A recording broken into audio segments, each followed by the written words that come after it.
1976. Pendant des années, des hommes ont fabriqué de l'héroïne à Marseille, l'ont transportée aux États-Unis et l'ont vendue à des trafiquants américains. C'est pour cela qu'on a appelé leur organisation la French Connection. J'étais considéré comme chimiste. Transformer la morphine base en héroïne. Moi, je restais à Montréal, j'emmenais les voitures à Paris et je réceptionnais à Montréal. Et je les amenais à New York. Je ramène l'argent en Suisse, je vais le déposer dans une banque suisse, évidemment, à Genève. Et j'attends qu'on me fasse des propositions. Pourchassant les truands, les meilleurs flics de l'époque, formés à la brigade anti-gang et choisis par les commissaires Lemuel et Morin. On était tous la main dans la main avec un problème commun. Foutre en l'air ce trafic de stupes.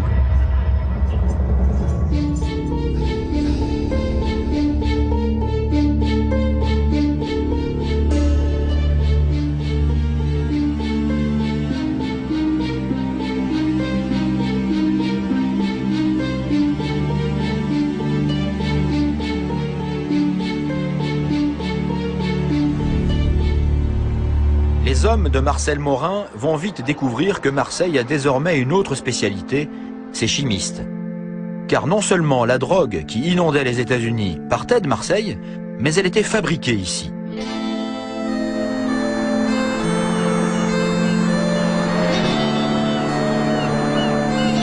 Henri Malvézy était un de ces chimistes. Il se flattait de produire la drogue la plus pure. Après 17 ans passés derrière les barreaux, il a accepté de tout dire. J'étais considéré comme chimiste. C'est-à-dire transformer la morphine base en héroïne. Et vous le faisiez depuis longtemps, quand les hommes de Marcel Morin sont entrés en action? Quand ils m'ont arrêté, il devait avoir 15-20 ans que je le faisais. Vers les années 63-64, c'était au minimum 400 kilos que je faisais. Et combien de temps il vous fallait pour fabriquer 400 kilos? Moi, il me fallait 22 jours. C'était votre tarif, vous, ça? À peu près. C'était plus long pour mettre dans les sacs. Parce que ça ne me plaisait pas de mettre dans les sacs. D'accord. Que de la faire pour moi. D'accord. Mais il y avait un vrai plaisir à faire ça? Ouais, moi, ça me plaisait. C'était de faire la plus pure possible? Ouais, ça me plaisait. Quand on venait me dire elle est terrible, j'étais content. Dans leur traque des chimistes, les hommes des stupes se heurtent à un obstacle de taille. Les laboratoires de transformation d'héroïne sont souvent insoupçonnables. Le chimiste est un homme prudent. On achetait des villas, on mettait un couple dedans. Et on me transformait en laboratoire. Et que disait le couple? Et le couple, il était... Il était complice? Sûrement, enfin, il était complice. On avait un couple de malheureux. Les malheureux, ceux qui avaient besoin d'argent, on les mettait là-dedans, ils étaient bien contents. Ils avaient un temps par marchandise qu'on faisait. D'accord. Donc c'était un couple qui payait pas le loyer, on le payait? Ah non, on y achetait carrément la villa. D'accord. Ah ouais, vous achetiez la villa, vous l'installiez là? Voilà. Alors non. Et de temps en temps, vous veniez faire l'héroïne.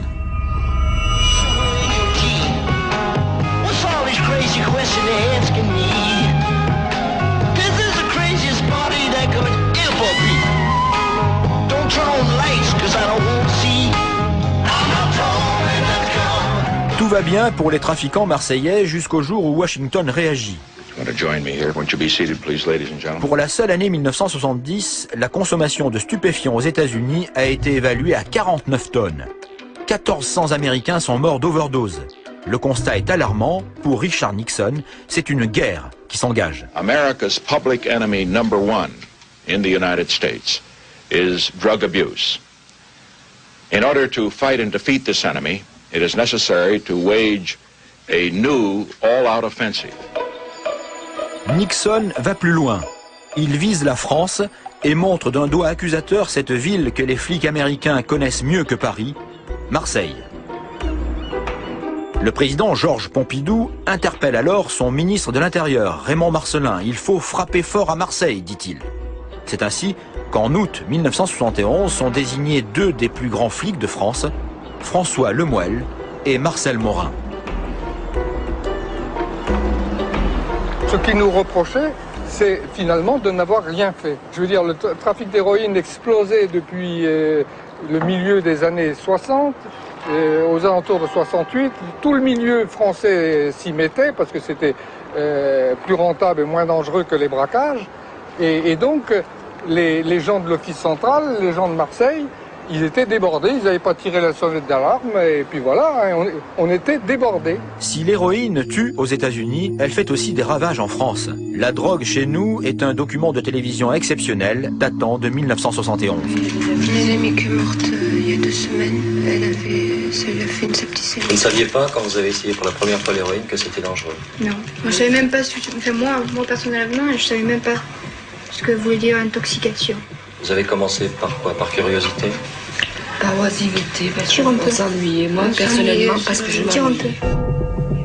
Un tabou vient de tomber et la justice va devoir aussi se mobiliser. À Marseille, elle sera notamment incarnée par un jeune substitut, Paul-Louis Omeras. Et c'est là où il y a eu une prise de conscience en France. Que la jeunesse, je veux dire la jeunesse ordinaire, celle qu'on voit circuler dans les collèges et dans les lycées, effectivement, commençait à se donner à la drogue. Jusque-là, ça ne gênait personne, la drogue. La police arrête beaucoup de petits jeunes comme nous. Mais ils arrêtent des centaines de jeunes comme nous qui sommes victimes de la drogue. Mais ils font, pour arrêter les gros trafiquants, moi je trouve qu'à la base, c'est eux, quoi. C'est eux qui s'enrichissent sur notre dos. A-t-on trop longtemps préservé les trafiquants de drogue en France? Y a-t-il eu dans le passé une trop grande proximité entre les policiers marseillais et ceux qu'ils étaient censés arrêter? Quand il arrive à Marseille, Marcel Morin se pose ces questions. Il n'y a peut-être pas une volonté politique très déterminée. Et puis ici, ils n'ont pas une grande volonté d'arrêter les gens qu'ils connaissent. Hein. C'est ça. Alors finalement, tout ça fait qu'on dit... attendons demain et on verra comment ça va se passer, si vous voulez. Hein. Donc, ça se conjugue en quelque sorte. Bon, mais c'est sûr qu'à partir du moment où ça tourne un peu au scandale et que cette passivité est dénoncée, ils finissent par dire on ne peut pas s'y opposer en tout cas à ce qui va se faire. Hein. Être accusé de soutenir tel et tel trafiquant, ça m'étonne. Pas de mon temps. Hein. D'ailleurs, j'avais un adage à l'époque, je disais la police judiciaire n'est ni de gauche ni de droite. Elle a trop à faire avec le milieu. Et je pense que on tapait ou ça trafiquait, on regardait pas l'étiquette du gars. Quand même, Marseille, c'est un grand village, mais c'est un village. Hein. Et donc, effectivement, il est inévitable que des policiers et des trafiquants de stupéfiants aient pu fréquenter la même école et que, bon, ça crée des liens qui créent une difficulté supplémentaire au niveau de l'enquête, de la surveillance, etc. Nous étions 8 pour nous occuper de 6 départements. Nous avions recueilli des renseignements, nous les avions archivés, mais nous n'avions pas le temps matériel et le personnel suffisant pour intervenir. Pour changer les habitudes, Morin a recruté des flics parisiens qui ont travaillé avec lui à l'anti-gang. Les stupes, pour nous, c'était une grande inconnue. Donc, on nous a demandé, on nous a expliqué qu'à Marseille, il y avait de la drogue, il y avait des laboratoires de fabrication et qu'il fallait essayer d'en démanteler le plus possible de façon à limiter, sinon arrêter totalement le passage de cette drogue pour les États-Unis. La lutte contre la French Connection est franco-américaine. Pour preuve, la présence parmi les policiers français de Paul Higdon, un flic tout droit venu de New York, envoyé par le bureau des narcotiques. Quand ils m'ont envoyé, j'avais une mission qui était très précise. Le premier, c'est localiser les labos d'héroïne et deuxièmement, couper le trafic de base morphine qui venait de Turquie. Et à partir de ce moment-là, bien sûr, ce qu'on a voulu, c'est appréhender non pas uniquement celui qui transportait des valises, mais ceux qui faisaient tourner des laboratoires, mais ceux qui organisaient effectivement le trafic de drogue entre Marseille et les États-Unis.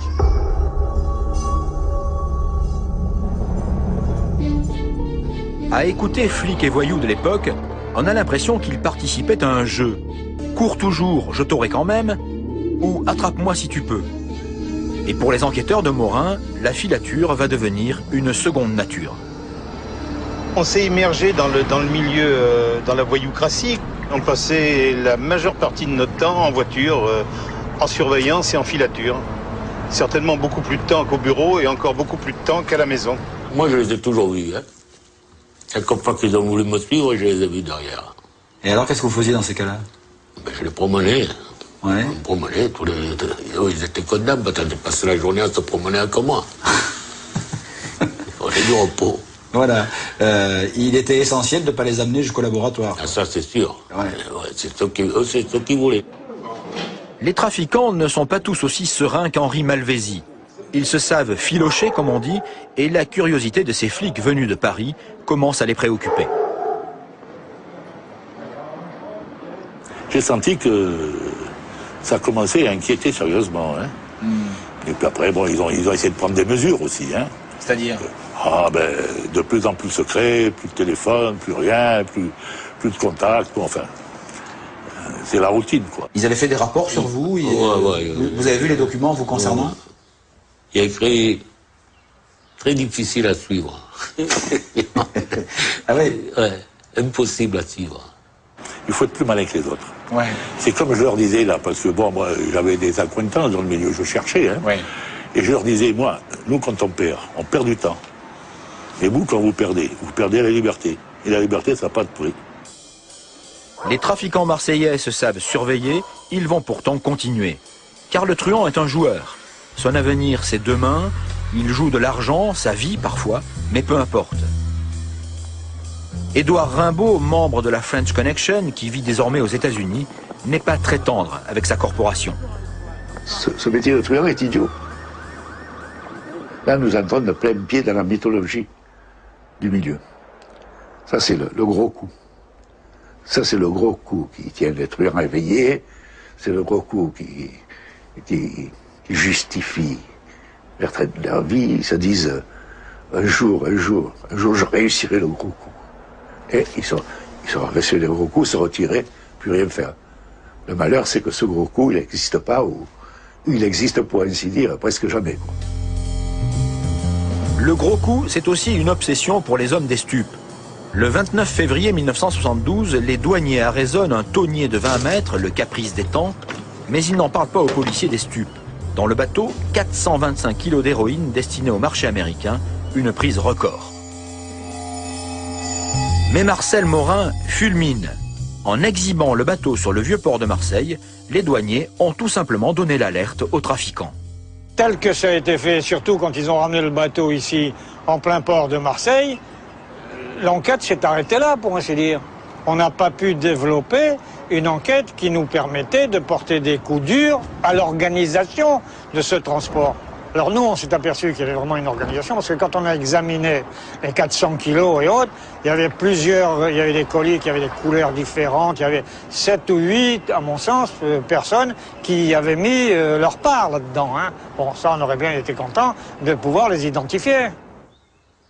J'ai vu mes paquets que je faisais moi, je les reconnaissais. Mais je ne sais même pas à qui je les ai donnés, je ne sais pas qui c'est qui les a vendus, je ne sais rien. Et je suis content de rien savoir, pas besoin de savoir. Ouais. J'en foutais pas mal. Moi. Vous estimez, vous aussi, comme Marcel Morin, que c'est une affaire ratée? À mon avis, oui. Pourquoi? Parce qu'on aurait dû arrêter tout le monde si le bateau n'était pas venu s'ancrer devant le bar des deux principaux actionnaires. Oui, qui ont vu tout de suite et qu'il y avait... Ouais, ils ont compris qu'il y avait l'eau dans le gaz. Hein. Discrets dans les filatures et les surveillances, les hommes des stupes n'hésitent pas à se montrer le soir venu. L'immersion nocturne, c'était une des spécialités de Lucien Aimé Blanc, qui succédera à Marcel Morin en 1973. Tu es dans une ville, il faut connaître les endroits quand même chauds, tu vois. Bien sûr. Il faut savoir déjà où ils sont, qui est derrière le comptoir, qui les fréquente. C'était pas avec ça qu'on faisait des affaires, c'est pas ce que je veux dire, mais on venait, on se montrait, et comme on venait pour boire un verre, si tu veux, il y avait automatiquement un courant de sympathie qui passait, ils disaient c'est les flics qui sont bien, ils ne nous emmerdent pas. La chance va finalement tourner pour les hommes des stupes. Nous sommes en mars 1972. Tout commence par un renseignement, puis un ordre donné à Jacques Thibault, l'as de la filature. Suivez cette 4L de couleur jaune. Disons qu'on avait eu les instructions de notre hiérarchie et on savait que le conducteur et propriétaire du véhicule était en relation avec les trafiquants et les fabricants de drogue, les chimistes, et qu'on avait de fortes chances, en le suivant jusqu'au bout, de tomber dans le laboratoire de transformation d'héroïne. La circulation est dense et les policiers perdent la trace de la 4L dans les environs de Gémenos, près d'Aubagne. Thibault et Clément, les deux chiens de chasse, sont bredouilles. On a ratissé. On a pris notre courage à deux mains. Et notre bâton de pèlerin. Voilà. Et on a pérégriné dans le coin. Jusqu'au jour où, en parcourant les chemins, je dis à Clément, elle est là. Il me dit, qui? Bingo. Je dis quoi? La voiture. Effectivement, dans une résidence, dans une villa, pouvant être vue de la rue, on a vu la voiture sur laquelle nous avions travaillé, que nous avions filoché et perdue. Les premiers intervenus sont arrivés, ont cassé la porte. Intérieur, stupéfaction, tout le matériel nécessaire de laboratoire en état de marche. Il y avait encore tous les appareils. Et dans une armoire, des paquets d'héroïne, des paquets... Alors j'ai bonnement plus de 100 kilos, 110 ou 120 kilos d'héroïne. Oh, puis il y avait encore tous les produits. Il y avait du noir animal, il y avait de l'alcool, il y avait tout ce qu'il fallait pour continuer à tourner, sauf de la morphine base. Thibault et Clément viennent de découvrir le laboratoire le plus important de la French Connection, celui du célèbre chimiste corse Joe Césari. Césari avait déjà été arrêté 8 ans plus tôt à une époque où la justice avait la main moins lourde. Cette fois, il est pris en flagrant délit avec plus de 100 kilos d'héroïne. Il sait qu'il risque 20 ans de prison. Il choisit la mort. Il se pend dans sa cellule, emportant avec lui les noms de ses clients.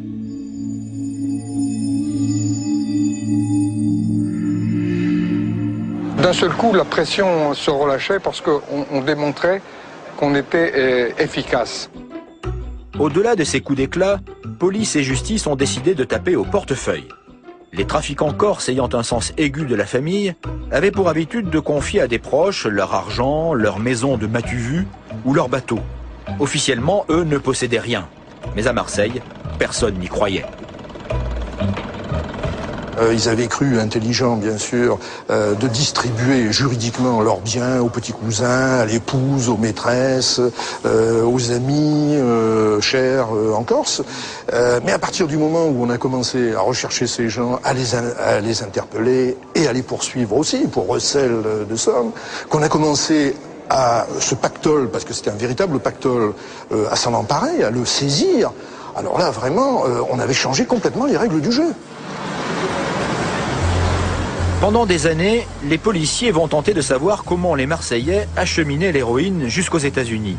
Ils découvriront plus tard que les trafiquants transportaient eux-mêmes la drogue dans des voitures, très à la mode à l'époque, des DS Citroën. Les parties creuses de la voiture étaient garnies de paquets d'héroïne. Là encore, insoupçonnables. Les trafiquants qui utilisaient les voitures, ils étaient très très malins de voir comment ils ont chargé une voiture d'héroïne et c'était pas perceptible, pas du tout. Donc ils n'avaient pas peur de passer un contrôle parce qu'il n'y a personne qui voit ça. Il fallait une machine à rayon X pour voir qu'il y a les petits trous.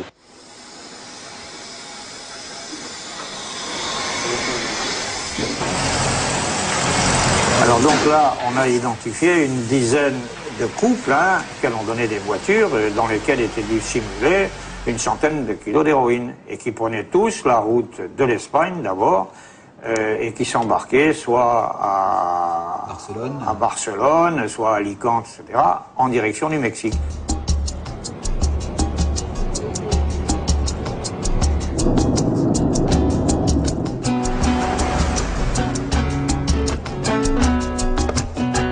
Un voyage Marseille-New York via Barcelone et Veracruz au Mexique avec des DS farcies d'héroïne est une pure folie. Les trafiquants vont pourtant le faire et ça va marcher. L'idée étant qu'un faux couple en voyage de noces assure le transport jusqu'à New York.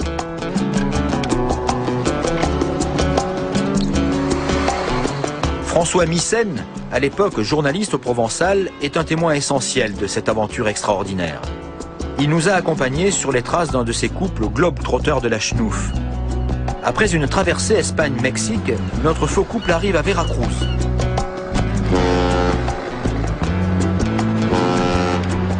Pourquoi un tel détour?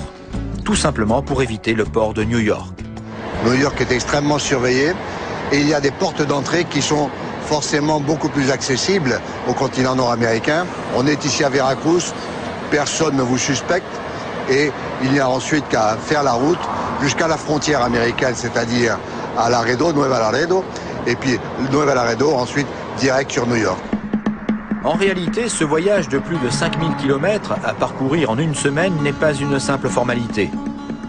À Puebla, à 200 km à peine de Veracruz, la déesse, bousculée sur les routes improbables du Mexique, donne quelques signes de lassitude.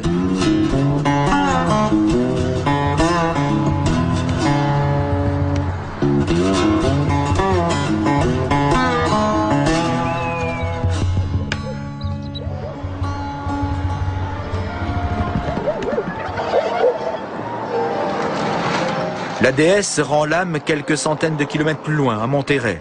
Problème de pompe hydraulique. Impossible d'abandonner la précieuse cargaison. De Marseille parvient alors un message par téléphone. Trouver une autre déesse et changer la pièce malade. Nos deux amis ont fait paraître une annonce dans El Norte, qui est le grand journal local. Miracle, au bout de 48 heures, il y avait une réponse, une DS-21 disponible. Nos amis vont se rendre à Anahuac, qui est à une quarantaine de kilomètres environ de Monterrey. Ils vont désosser la pièce majeure, c'est-à-dire cette pompe qui fait la régulation de tout le circuit hydraulique de la DS. Ils vont la désosser, la cannibaliser pour la remettre sur leur propre DS. Et ils vont laisser cette voiture pratiquement neuve sur le bas-côté de la route. Le problème de voiture étant réglé, il reste les contrôles. S'ils sont très fréquents au Mexique, il en est un que les trafiquants redoutent particulièrement, celui du poste frontière de Nuevo Laredo. Un pont au-dessus du Rio Bravo sépare le Mexique du Texas. L'essentiel, c'est d'arriver ici, de passer le contrôle américain qui se trouve juste derrière nous, et puis c'est le pactole ou c'est Alcatraz.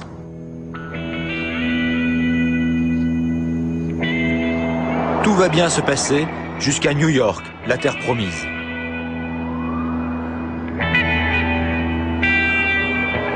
Mike Tobin, à l'époque douanier américain, sait parfaitement que l'héroïne marseillaise arrive à New York par voiture, embarquée sur des bateaux. Mais il attend ces voitures au port de New York, où elles n'arrivent jamais. Tout simplement parce qu'ils ne venaient pas ici. Quand les bateaux arrivaient à Porto Rico, ils n'étaient que de passage. La voiture ne débarquait jamais à Porto Rico. Elle débarquait au Mexique et n'arrivait donc jamais directement sur le continent nord-américain. Mais les voitures françaises? Ouais, elles arrivaient à Laredo, bien sûr. Laredo est une ville de transit. Pour des Corses de Provence, soudain immergés dans New York, la ville est trop grande, c'est la panique. Nouveau message des boss de Marseille, demandez Central Park.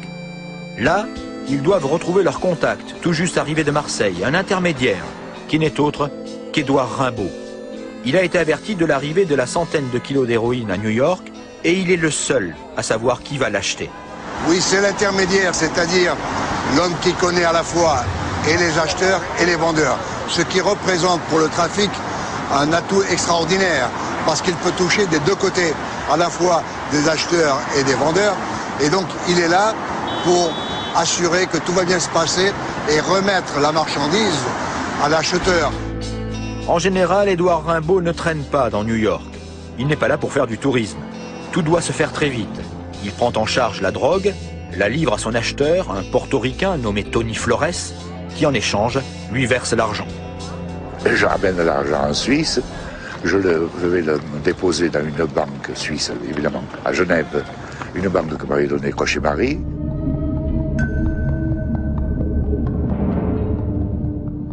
Et puis j'ai pris le train, je suis rentré à Salon, et j'ai donné un coup de téléphone à Philippe pour dire je suis là, je suis de retour. Il m'a dit je le sais, On a déjà reçu l'argent à Marseille. Tant que je rentre, ils avaient déjà reçu le virement. Donc, et après ça, je suis à Salon, avec ma famille, mes copains, et j'attends qu'on me fasse des propositions. J'avais trouvé les documents concernant les 4 Français lorsqu'ils avaient passé la frontière à Laredo, Texas. À partir de là, nous avons trouvé la voiture. Il avait transformé en Citroën américaine, il me semble, contre une très petite somme.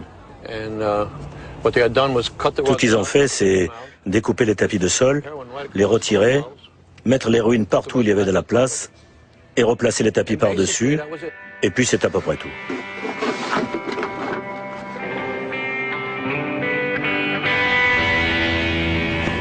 Si certains trafiquants ont choisi les routes mexicaines, d'autres ont mis en place une filière au nord. Ici, il s'agit de faire transiter la drogue par Montréal pour l'acheminer ensuite par la route vers New York. Dans ces années-là, Montréal est une ville en ébullition, où tout est possible. Les Corses Jean-Baptiste Crochet et Albert Bistoni, alias Lagacan, l'avaient bien compris en s'associant dès les années 50 avec la pègre locale. 20 ans plus tard, les Marseillais qui débarquent à Montréal ne connaissent qu'une adresse, chez Clairette.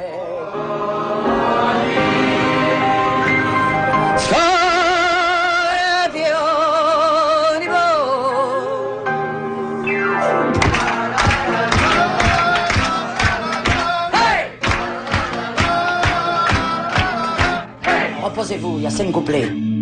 Clairette Odera, celle qui fut la fiancée de Fernandel dans La fille du puisatier de Pagnol, s'est un jour installée ici, définitivement. Sa boîte à chansons devient vite le rendez-vous des artistes en herbe et tout le monde s'y presse. On connaît chez Clairette. Et ça, pour moi, c'est le plus beau cadeau qu'on puisse me faire. J'ai des gens qui viennent de partout de la province. Ça, c'est ma récompense. Quand ils étaient du Midi, alors c'était encore, vous comprenez, c'était les petits du Midi qui arrivaient. Ici, c'était les petits du Québec. Et lorsqu'ils arrivaient, c'était presque la famille, vous comprenez? C'était les enfants de Marseille? Les enfants de Marseille, c'est ça. C'est chez Clairette qu'arrive un jour un artiste comique, marseillais lui aussi, un certain Edmond Taillé. Je n'y peux rien, je plais beaucoup. Est-ce mon nez, mon regard andalou? Ai-je du charme? On m'acclame partout. Edmond Taillé est une vedette à l'époque en France. On le voit à la télévision, il est à l'affiche avec les plus grands du showbiz. Mais il est surtout à Montréal pour s'encanailler et faire de l'argent par tous les moyens. Mais c'est des gens qui sont venus ici, c'était un petit peu des opportunistes, qui n'avaient pas l'argent, qui ont vu une occasion de faire de l'argent et qui ont sauté dessus, tout simplement. C'était des flambeurs. C'était des flambeurs. Pour la québécoise, sortir avec un français, dans ce temps-là, plus maintenant, on a perdu cette effigie-là, mais dans ce temps-là, c'était quelque chose de très attirant. On va dire, le côté français était aphrodisiaque, si vous voulez, par là. Il était exotique. Exotique. Évidemment, quand on grattait le vernis, il restait plus grand-chose, mais ça a quand même fait son effet. En liaison avec les trafiquants marseillais, Edmond Taillé va mettre au point un stratagème aussi ingénieux qu'abject. Séduire de jeunes et jolies Montréalaises, les amener en France avec leur voiture et les charger de ramener la dite voiture par bateau du Havre vers Montréal. Un véhicule évidemment rempli d'héroïne sans qu'elle le sache. La drogue étant ensuite acheminée vers New York par la route. Nous avons retrouvé un de ces couples. Daniel Ouimet, la jeune femme séduite, et le séducteur trafiquant Michel Mastantuono. Moi, à l'époque, je suis appelée à chanter dans une petite boîte à chansons de cette dame qui est merveilleuse, qui s'appelle Clairette, marseillaise, qui accueillait des nouveaux talents. Travaillait à cet endroit Michel Mastantuono. Je voulais chanter chez Clairette. Toutes les filles qui passaient, je me les faisais toutes, à l'époque. Ah oui, vous étiez un séducteur? Pas mal. Daniel Ouimet est une star à l'époque. Elle joue la comédie, elle chante. Une jeune femme de 20 ans qui bouscule les habitudes dans une ville où l'on n'ose pas. Avec Michel Mastantuono, elle va former durant 3 ans le couple le plus glamour de Montréal. Lors d'un voyage en France, Michel suggère à Daniel d'acheter une déesse blanche magnifique qui aura même droit à un reportage télévisé. Daniel Ouimet, qu'est-ce qui vous a, je ne dirais pas forcé, mais porté à acheter cette merveilleuse voiture? La folie de l'année. Je me promenais... Vous en avez une par année? Oui, une par année, ça a été ma folie de l'année. Daniel affirme aujourd'hui qu'elle ne savait pas que sa déesse avait servi au transport de drogue et qu'elle l'a découvert beaucoup plus tard. Quand Michel Massantiono a été arrêté à la maison chez moi, j'ai envoyé un avocat voir Michel à Parthenay où il était détenu. Et l'avocat m'est revenu le lendemain en me disant « Écoute Daniel, tu pourrais avoir des problèmes majeurs. Ta voiture a servi aussi pour le trafic de drogue. » Je l'ai su là, quand Michel a été arrêté. Après l'arrestation. Ouais. J'ai emmené la voiture à Paris et je l'ai réceptionnée à Montréal. Et je l'ai amenée à New York. Mais vous saviez ce qu'il y avait dans les voitures? Oui. Ça vous a pas fait peur? À l'époque, peur de quoi? À 20 ans, on a peur de rien, à 9 ans, on a peur de rien, on n'a rien à foutre. Rien à foutre. Combien de voitures? J'en ai fait 10. Je n'imaginais pas vivre avec un membre de la French Connection, soutient Daniel Ouimet. Elle le découvrira en surprenant Michel et ses amis trafiquants dans un garage, vidant une voiture remplie d'héroïne. Et là, je vois exactement ce qu'il fallait pas voir. Des hommes avec des masques, avec des gants, et il y a des sacs de drogue partout. Ils sont en train de défaire une bagnole et de remonter une bagnole. Et naturellement, c'est la panique à bord parce que ils ont vu que je les ai vus. Aïe, aïe, aïe. Et ils m'ont vu. Alors je décide de faire ça, ça et ça. J'ai rien vu, je parle pas, j'ai rien entendu et je décide de bloquer à 20 ans ma vie à cet homme et d'essayer de faire confiance parce que c'est le seul qui peut me sortir de l'impasse si jamais il m'arrive quelque chose. Quand on a peur, et j'étais terrorisée, je voulais surtout pas que mes parents le sachent. Je voulais pas que mon entourage le sache. Je voulais pas que les journaux... quelle est la meilleure façon de s'extirper de ça? C'est de ne pas voir. Je ne voulais pas voir. Plusieurs jeunes montréalaises vont ainsi être utilisées par Edmond Taillé et ses amis. Elles joueront le rôle de mules pour le transport de l'héroïne. Entendues par la police, elles nieront avoir été au courant et il sera impossible de prouver leur complicité dans le trafic, même si certains enquêteurs n'étaient pas dupes. Au départ, elle ne le savait pas. Elle savait quand même qu'elle faisait quelque chose qui était peut-être pas complètement légal, là, mais sûrement pas savoir que c'était de l'héroïne. Mais qu'avec le temps, surtout en répétant les occasions, là, surtout soit en allant livrer des voitures aux États-Unis, une voiture qui rentre au Canada, qu'on va la livrer aux États-Unis, il faut être drôlement naïf pour pas savoir qu'il y a quelque chose. Alors que les hommes des stupes canadiens et américains surveillaient les caïds, ce sont donc de jeunes flambeurs français et leurs fiancées naïves qui trafiquaient sous leurs yeux. C'est ce qu'a découvert Jean-Pierre Charbonneau, qui a longtemps enquêté sur la filière canadienne de la French Connection. Massantiono, par exemple, c'était quelqu'un qui a frayé autour, qui a vécu dans les bars, tout ça, mais c'était pas un caïd, c'était un personnage qui a été recruté, qui a aimé cette vie d'aventure, cette vie facile avec l'argent, et ses voyages, tout ça.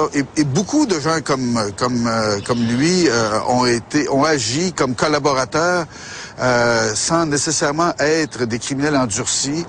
Des durs, il y en avait pourtant à Montréal. Jean-Pierre Charbonneau les a croisés un jour et a reçu une balle en plein ventre. Mais il a continué son travail sur la mafia et ses liens avec les Corses venus de Marseille. Des Corses que les spécialistes des stupes retrouvaient invariablement chez Clairette. Est-ce que vous l'avez soupçonné à un moment? En toute honnêteté, je dois dire qu'on devait la soupçonner. Mais en toute honnêteté, je dois dire aussi qu'on n'a jamais rien prouvé contre elle. Mais on a des preuves, tu sais, qu'elle connaissait beaucoup de trafiquants notoires corses. Mais de là à dire qu'elle est impliquée, par exemple, non. Je ne pourrais pas dire ça. La boîte à Clairette a été utilisée. Je veux dire, utilisée à son insu. Parce que s'il s'est passé des choses à la boîte à Clairette, c'est vraiment à l'insu de Clairette. Si les polices américaines et françaises sont sur les dents, les journalistes ne ratent rien de leur traque. Le journal Newsday, par exemple, envoie à l'époque 18 journalistes en France. De gros moyens pour un quotidien qui a fait sa réputation sur la dénonciation des turpitudes de ceux qui nous gouvernent.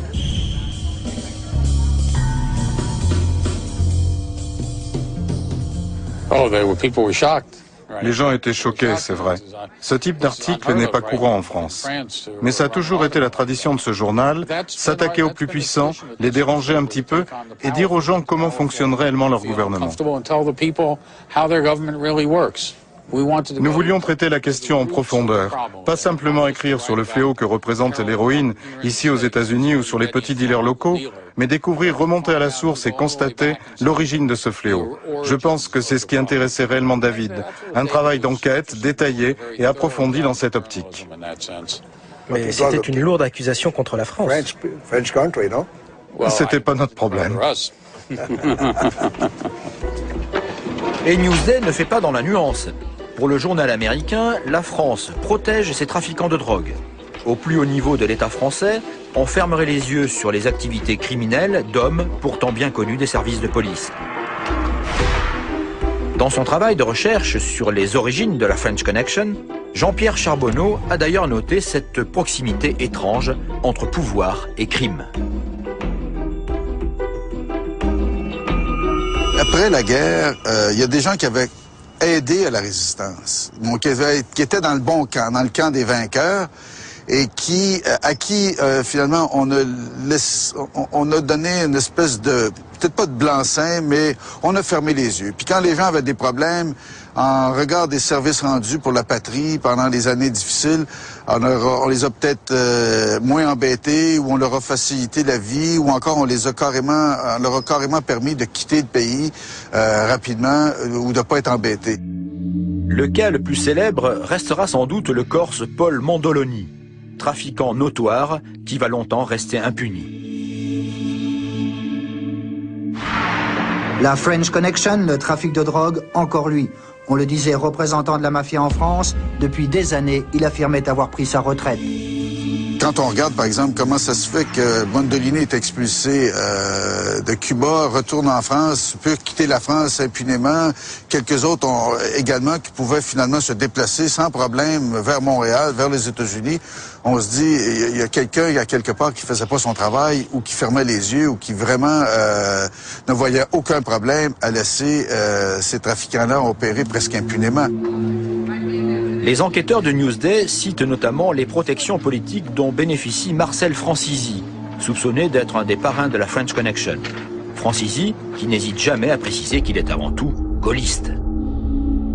En 1973, les journalistes américains accolent la photo de Roger Delouette, agent du SDEC, arrêté aux États-Unis avec 40 kilos d'héroïne, à celle de Charles de Gaulle et de Michel Debré. Et Newsday de se demander si les services secrets français n'auraient pas trouvé dans le trafic de drogue un moyen de financer leurs opérations.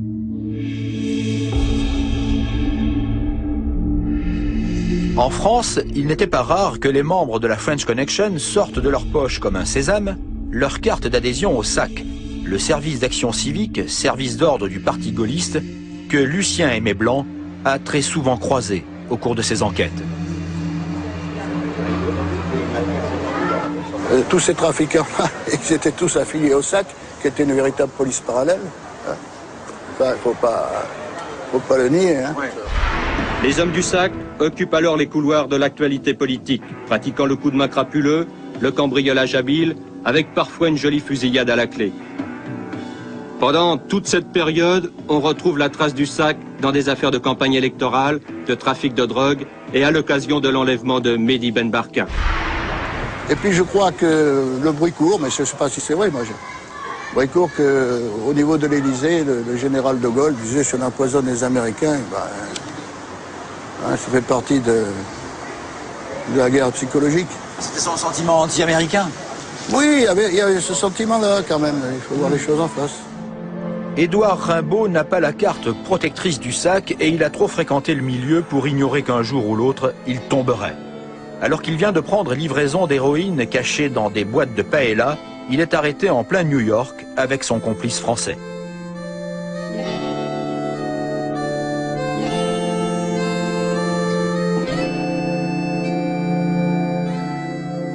Oui, c'est là où ma vie est partie en brioche, oui, c'est là où ma vie a basculé.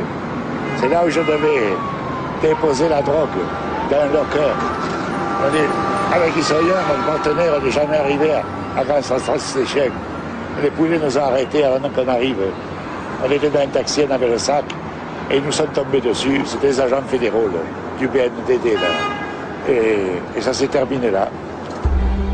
Édouard Rimbaud a décidé de tout nier. Il est condamné à 30 ans de réclusion et se résigne à écrire ses mémoires derrière les barreaux. Edmond Taillé, le comique, ne fait plus rire personne. Arrêté à son tour, il se tait d'abord avant de collaborer avec la police américaine et de balancer tout son réseau, dont Édouard Rimbaud et Michel Mastantuono. Les Américains avaient arrêté un certain nombre de Français, leur proposé un marché simple qui était 30 ans de prison, 30 ans de cage, puisque les prisons américaines étaient particulièrement dures, ou 3 ans de farm, c'est-à-dire un lieu, somme toute, assez agréable, où on pouvait bénéficier d'ailleurs de permissions assez régulières. L'immense majorité a choisi effectivement la deuxième solution. Édouard Rimbaud, lui, ne dit toujours rien. Il a déjà croupi 7 ans en prison quand il apprend que tous ses complices, dont Edmond Taillé, l'ont balancé. Je me suis aperçu que les autres, pendant que j'étais en prison, je me tapais 30 ans pour les protéger. Ça faisait déjà 3 ans que j'étais au pénitencier. Je fermais ma gueule pour les protéger. Et pendant ce temps, ils m'arnaquaient, ils m'ont fait jongler. Alors à ce moment-là, à enculer et demi. Il n'y avait plus aucune raison de les protéger. Le milieu, la mafia, c'est bidon. Tout le monde balance. D'après ce que j'ai compris, c'est bidon, c'est bien bidon. Hein. En tout cas, c'est un édifice fragile. Hein. S'il y en a un qui parle, il y a tout le reste qui s'écroule. C'est une chaîne qui se dévale, c'est terminé, tout le monde y passe. Quand vous me dites que vous êtes une balance, vous me reprochez d'avoir envoyé des trafiquants de drogue en prison. Qu'est-ce que vous voulez qu'ils restent dehors? Si vous voulez que j'ai trahi, si vous voulez que je les ai trahis, j'ai trahi, bon, ok. J'ai trahi des traîtres. Voilà. C'est tout à fait différent de la France. Parce qu'en France, plus vous en dites, plus vous avez des ennuis. Tout peut devenir un chef d'accusation. Mais ici, quoi que vous disiez, vous n'êtes pas impliqué du moment que vous coopérez. Tous les gens que je connais, ces gens de la French Connection ayant coopéré, s'en sont plutôt bien sortis au niveau de leur condamnation. Sur ce plan-là, finalement, l'Amérique n'a pas tenu toutes les promesses qu'elle aurait faites. C'est-à-dire qu'aucun n'a eu le visage modifié, par exemple. Alors ils annonçaient, parce que c'est ce qu'ils promettent, si vous voulez, à leurs grands bandits. Ils leur font totalement une autre vie. Ils leur modifient le visage, s'ils sont de New York, ils les mettent à San Francisco. Et autres, les gars peuvent repartir à zéro, totalement inconnus, avec un nouveau nom. Ils n'ont jamais fait ça pour les Français. Hein. Ils vous autorisent juste à rester dans le pays et à y travailler. Et c'est déjà beaucoup. Et eux, dans leur idée, c'est que du moment qu'ils vous autorisent à rester dans le pays, ils vous protègent. Et c'est pour ça que si demain, vous voulez sortir du pays, vous pouvez sortir du pays. Si demain je veux aller en France, je peux aller en France. Et je ne peux plus revenir ici. On ne s'est pas contenté de prendre les déclarations des repentis pour argent comptant. C'est-à-dire que tout ce qu'ils ont dit a été vérifié. Ils parlaient de voiture, on retrouvait la voiture. Ils parlaient de billets de bateau ou d'avion, on retrouvait les billets d'avion. On a été comme ça jusqu'aux portes d'ailleurs des banques suisses. Les aveux des repentis aux États-Unis ont un effet immédiat à Marseille. Les dernières têtes tombent, ce qui incite les trafiquants rescapés à émigrer ou à se mettre en sommeil. Lucien Aimé Blanc reconnaît modestement qu'un de ses derniers coups fut l'arrestation en 1976 d'un chimiste qui ne faisait plus rien depuis 3 ans, Henri Malvézy. Où j'habitais, il y avait une carrière. Et me surveillait d'en haut avec les jumelles. Enfin, j'étais dans ma maison, il y avait 3 ans, je ne faisais plus rien. J'étais en train de m'amuser dans le terrain, je ne sais pas ce que je faisais. Là, je suis sorti avec les potes et tout. Et quand j'ai sorti, au bout du chemin, il y en a un qui m'a arrêté. Il m'a dit, on retourne. Je dis, vous m'arrêtez pourquoi? Il m'a dit, on va chez où? Chez moi. Je dis, pas là chez moi. Je suis le jardinier. Il dit, je suis le jardinier. Alors, le jardinier, il m'a dit, il a appelé l'autre. Ils étaient sur écoute tous. Oh, mais c'est le jardinier. C'est le jardinier. Mais il est mon autre jardinier, il a dit. Voilà, cruellement arrêté. En juin 1974, Marseille va vivre le procès le plus retentissant de la French Connection. Une trentaine de personnes, détenues ou en fuite, est impliquée. Les caïds du réseau sont là, dont le pionnier Jean-Baptiste Croce. Son complice, Joseph Marot, est en fuite. Le troisième, Marie, est mort un an plus tôt. Les grands absents ne sont pas en France, Rimbaud et Taillé ne reviendront plus. À Marseille, l'air est malsain pour ceux qui ont balancé. Le jeune substitut au Meurras va requérir 181 années de prison et il convaincra le tribunal.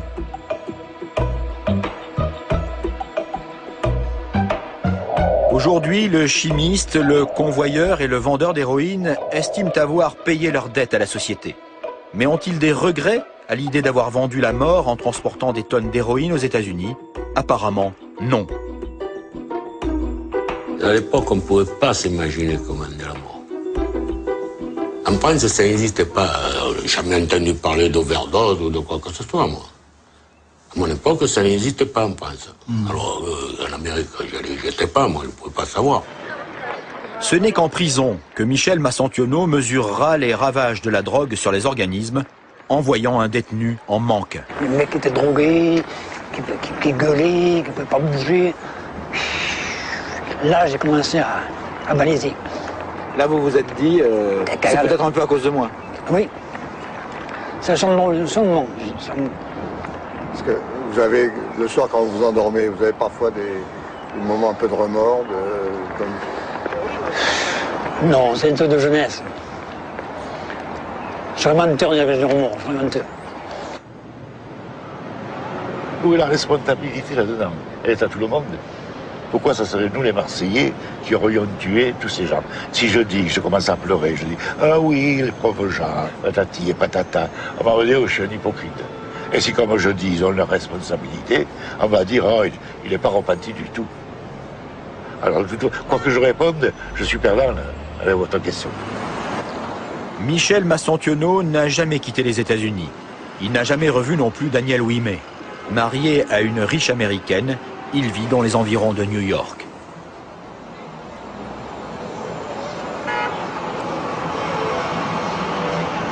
Édouard Rimbaud, l'enfant de Salon de Provence, finit ses jours dans un modeste mobil-home quelque part aux États-Unis. À plus de 80 ans, il travaille encore pour subsister. Doudou, l'ancien truand repenti, porte toujours son passé comme un fardeau. L'écriture reste son seul loisir. Comment s'organise la vie d'un repenti? Est-ce que vous vous levez tous les matins en vous disant bon, c'est peut-être le dernier jour? Il y a toujours des craintes quand les gens veulent vous trouver la peau, vous commencez à devenir prudent.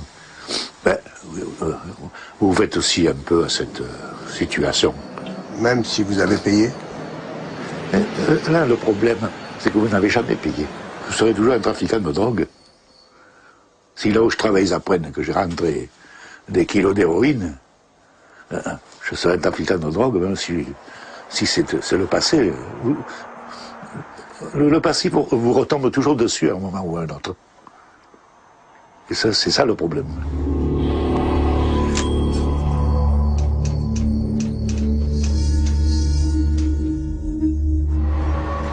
Quel bilan la police peut-elle tirer de ces années de traque?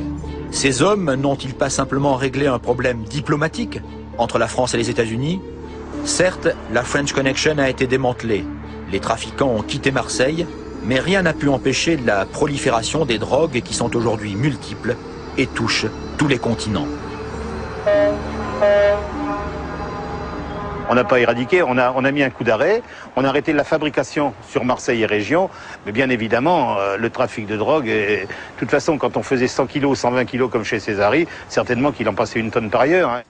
Et je me demande, même s'ils veulent vraiment l'arrêter, la drogue, parce qu'il y a un tas de gens qui mangent sur la drogue.